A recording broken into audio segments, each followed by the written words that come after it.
प्रस्तुत करने जा रहे हैं उसमें जो भी त्रुटियां हो उसे क्षमा करने की कृपा करें। आप इतने परेशान क्यों दिख रहे हैं? परेशान तो रहूंगा पार्वती, आखिर एक बेटी का बाप जो हूँ, अब उसके हाथ पीले करने का आ गया है। पर तुम्हारी आनंदी तो अभी सिर्फ 9 वर्ष की है, अभी तो उसके खेलने और पढ़ने के दिन है।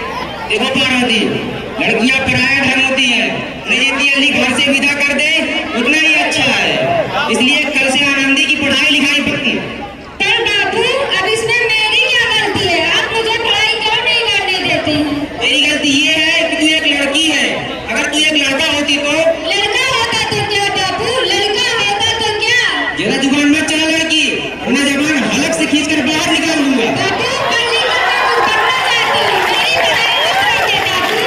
एक आनंदी, तुझे पढ़ना है तो पढ़, और सारे बाप की छाती पर बोझ बनकर मत बैठ। बाबू, अभी तो मैंने पढ़ाई लिखाई की है, पढ़ लिखकर मैं डॉक्टर बनना चाहती हूँ। पढ़ाई पढ़ाई पढ़ाई, आज तेरी इन किताबों का काम तमाम करके ही छोड़ूंगा। नहीं बाबू नहीं, तुमने ये क्या किया? तुमने मेरी किताबें ली नहीं, तुमने तो मेरी सारी किस्मत ही फाड़ दी।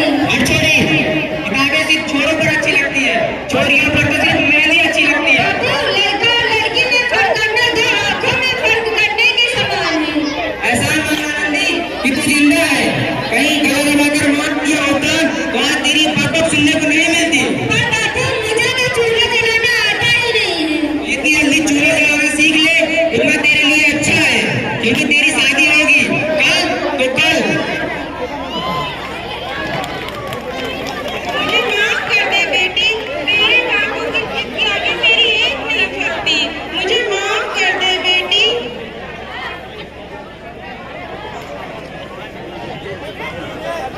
इस प्रकार मात्र 9 वर्ष की उम्र में आनंदी का विवाह गोपाल राव जोशी से हो गया।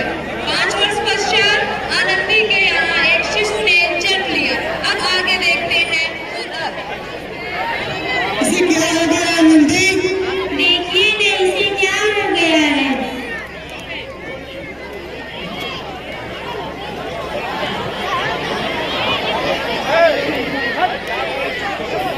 इसका माथा चौंगर की तरह तप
शहर के सिटी हॉस्पिटल में अमेरिका से डिग्री लेकर कोई डॉक्टर आए हैं, चलो वहाँ चलकर दिखाते हैं।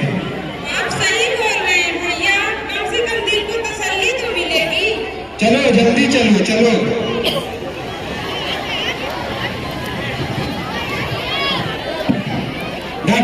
डॉक्टर साहब देखिए मरीज की हालत बहुत सीरियस है।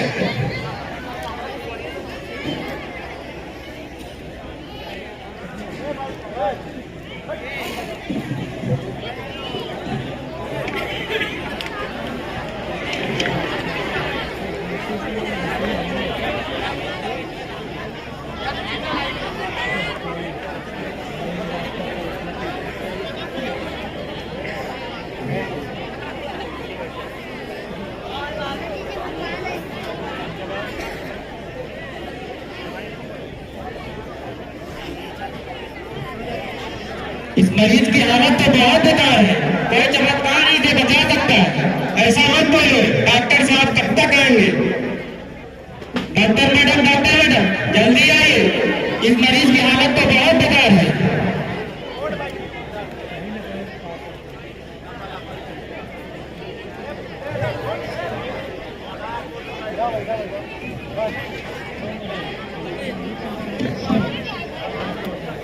ये मरीज अब पहले से ठीक है। अब आप बिल्कुल ठीक है, डॉक्टर मैडम ने आपको नया जीवन दान दिया। डॉक्टर साहब ने मुझे बचा लिया, मुझे उनसे मिलना है। कहाँ है वो? डॉक्टर साहब नहीं, डॉक्टर मैडम बोलो। डॉक्टर मैडम ने ही आपको नया जीवन दान दिया है। डॉक्टर मैडम, आपका बहुत बहुत धन्यवाद, आपने मेरी जान बचाई है। मैं गरीब भला इसके बदले आपको क्या दे सकता हूँ? वचन चाहिए मुझे, कभी ये नहीं कहोगे कि लड़कियां कुछ कर नहीं सकती हैं। वचन? कैसा वचन? अरे श्यामलाल, तुमने पहचाना नहीं, ये तुम्हारी बेटी आनंदी। आनंदी? मेरी बेटी आनंदी डॉक्टर? हाँ बाबू, वही आनंदी जिसके लिए तूने बचपन में चूड़ा और दूल्हा के अलावा कुछ नहीं सोचा था। मुझे माफ कर दे बेटी, मुझे माफ कर दे। नहीं नहीं बाबू, वही आनंदी जिसके हाथ पीले करके तुम उसकी सारी जिंदगी काला कर देना चाहते थे। मुझे माफ कर दो आनंदी, मैं तेरा गुनहगार हूँ। नहीं नहीं बाबू, मैंने तो तेरा एहसान चुकाया है। याद है ना फैसला जो तूने मुझे बचपन में किया था? ताने सुना सुना कर मुझको जीते जी मार डाला था। मैं तेरा गुनहगार हूँ, माफ कर दो आनंदी, माफ कर दो। नहीं बाबू, आपने तो बोला था किताबें सिर्फ बेटों के हाथ में अच्छी लगती है, बेटियों के हाथ में तो सिर्फ मेहंदी। बेटे और बेटियों में फर्क करना दोनों आंखों में फर्क के समान है। एक का पढ़ना और दूसरे का न पढ़ना सामाजिक अंधकार है बापू, सामाजिक अंधकार। उपकार मानता हूँ तुम जैसी बेटी का, इतने सारी उम्र कुछ नहीं मांगा, मांगा तो सिर्फ बराबरी का दर्जा, और वो भी मैं तुम्हें ना दे सका।